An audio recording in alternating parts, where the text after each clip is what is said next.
And to make it even more interesting, you realize that everything you perceive, everything in what you call your outer world, everything, a bird that flies through the air, the car driving down the street, the computer monitor that you sit in front of so often, everything is actually your energy.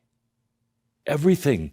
Look outside of you for a moment. Look around, out the window or wherever you happen to be. Look around. That's all yours.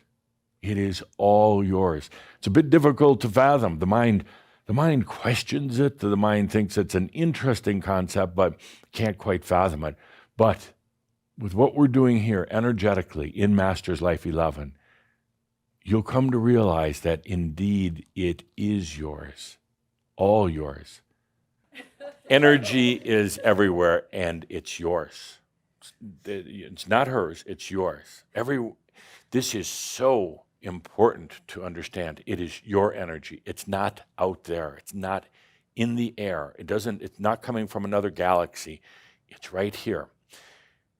It's not to share with her either. Never share your energy. Never share your energy. And I know that sounds terrible because people are always giving their energy away. Why would you? And you can't. You cannot give her your energy. You can inspire her to use her own energy just by being present, your glow, your potential. But you can never give her yours, and you can never really take hers. You can pretend to, but that's another story. Energy is the playground for you to experience it. Energy brings definition to everything. Energy is a way to experience the compassion of the I am in a very visceral way. And it's all your energy.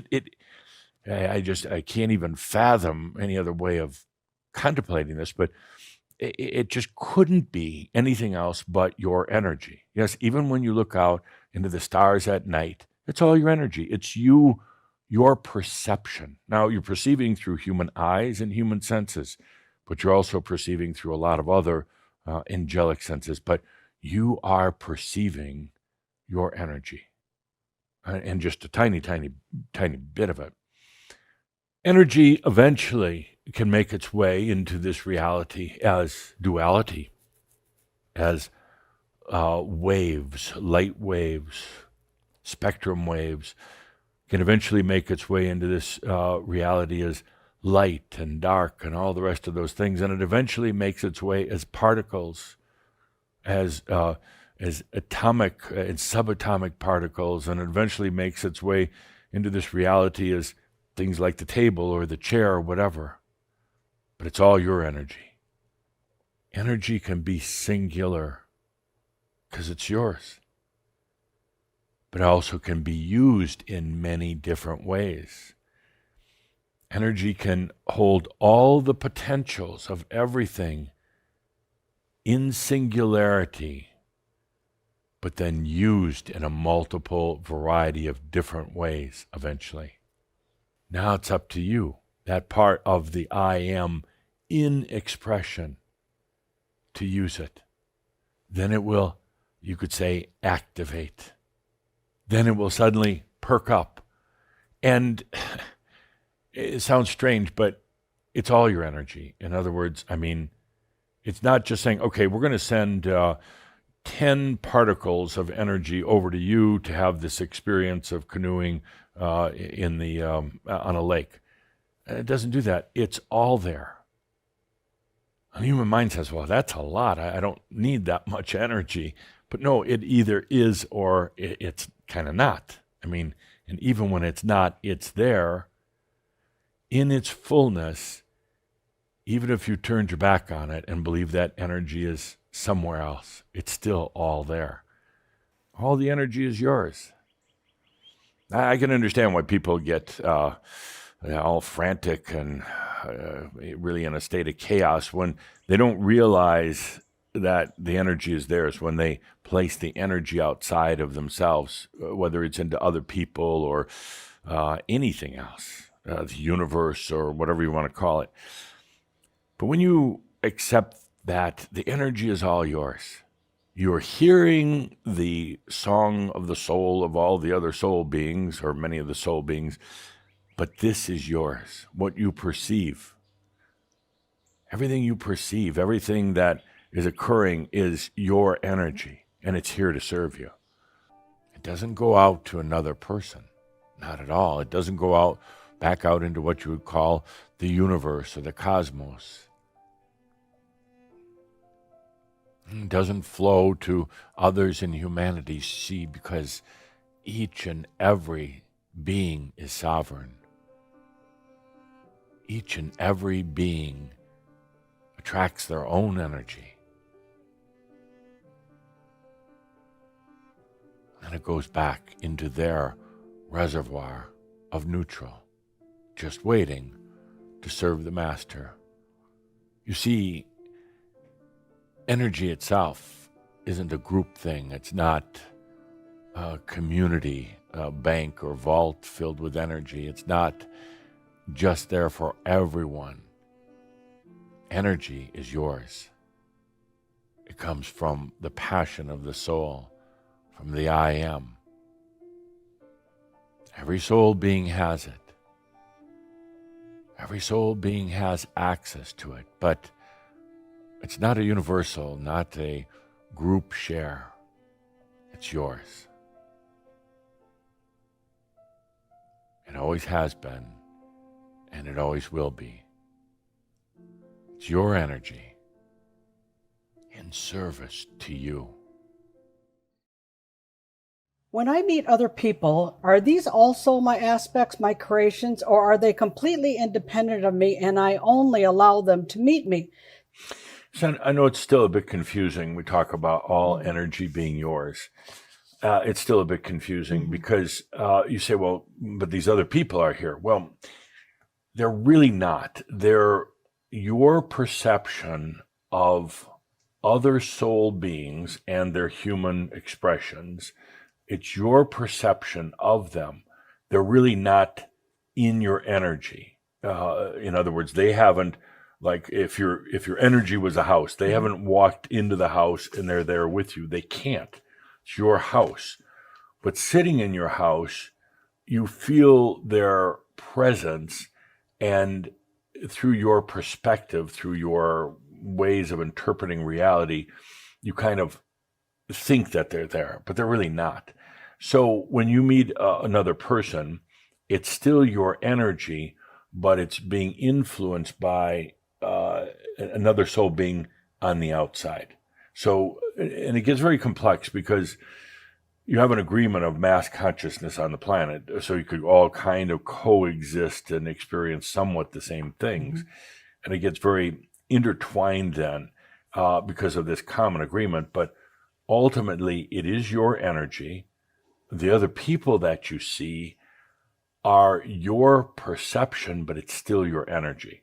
In other words, I've said before, it's the other soul being is casting their shadow or their light onto your house, onto your energy, but it's still your energy.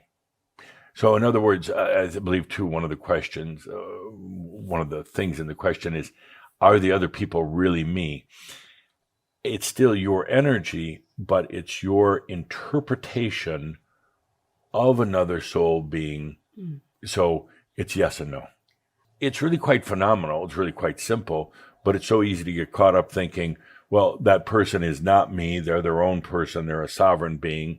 But yes, but it's still your energy. It's your interpretation of them within your energy. So they're not in the house, but you've led yourself to believe they are. And it's the way you interpret them. So all the energy is yours, and there are really no other souled beings in your energy. But there are soul beings outside of your energy, and it would be like if two people were walking past your house. You were in the living room reading my books, and two people walk past, and they're singing. Well, they're not really in your house. They're not there inside, but you perceive through your energy that you perceive their singing, their talking, or their communication. And it's the same here with others. They're really never in your energy field, and they can actually never take away your energy, but you're sensing them, and you're sensing, for instance, their anger in your energy. It doesn't mean your energy is angry. You're simply sensing through your energy. And then there's the qualia effect, meaning because you have been angry before, you can relate to it, and you even maybe bring up memories because of that. But it's not because you're angry that you're experiencing this. It's simply you're familiar with what anger is. It's still not you.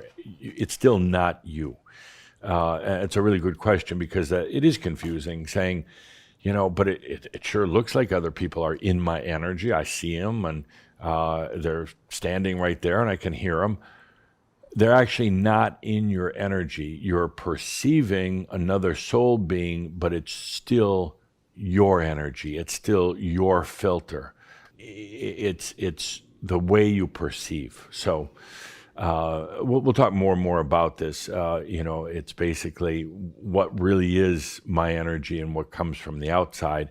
It's actually all your energy, but it can be stimulated from outside beings. You look around you at the room or people or whatever, and you think, oh no, it's really not my energy. I'm just in this maybe communal space. No, it's still all your energy.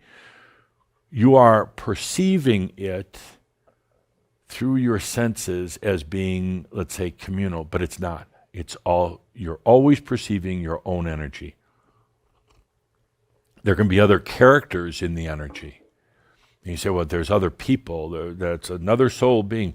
Yeah, but it's still your energy that you're perceiving. It's kind of like you're here and another soul being's over there. They're not in your energy. And you're really not really perceiving them, as a human form and everything. It's still your energy. It's just you're letting yourself be influenced by their dynamics, but they're not in your energy. What you see and hear and feel is all your energy. That's it. Doesn't mean those people that are in your reality landscape are yours. No, they're soul beings. They're outside of your energy. In other words, they're kind of, you could say, in another energy dimension, in their own energy dimension, but they're outside of the peripheral parts of your energy. They're simply creating an energy reaction that you are perceiving within your own energy field. Everything, including the stars in the sky. Everything, including the music you hear from the radio, is your energy. Now, there are common agreements with humans through consensus, through agreement, through the gravity, the energy gravity of the planet, that has it that there are agreements about common perceptions. You all agree that a tree has certain characteristics. You all agree that there's the sun rising and the sun setting. But yet, it is still all your energy. Common agreement that says, let's all play a game and perceive it in a similar way, but actually not in an exact way. So whether you're perceiving a headstone or whether you're perceiving a tree in the forest or even the sunset, everybody has a different interpretation of what they think they perceived. Commonality, yes, but always a difference in interpretation. Yes, they are soul beings. They are breathers like you. They have a soul. Your soul encounters their soul at many times throughout your life, but they are never in your energy. In a way, you could say that the light of their soul It casts a shadow upon your soul. It inspires your human beingness. And the same with you, your light. The light of your soul casts a shadow upon their soul. It inspires their soul. And the perception is that you are interacting with each other, but with every person in your life, it is simply you masquerading as them. That's the true difference between a master and a human. They realize that it's all been a big perception, a wonderful, brilliant perception, but it's all been a big perception. It's all been brought into a form of illusionary reality by this thing called mass consciousness. Mass consciousness, the agreement between souls that they're going to see things similar, that they're going to take on a human body and a human persona in a very similar way. It's an agreement between all the souls who've created these breathers, these humans aspects of themselves, that they'll go to a place together, or what appears to be together, and live in a communal form, but ultimately you come back to realizing it's all my energy. This is all me. It changes everything.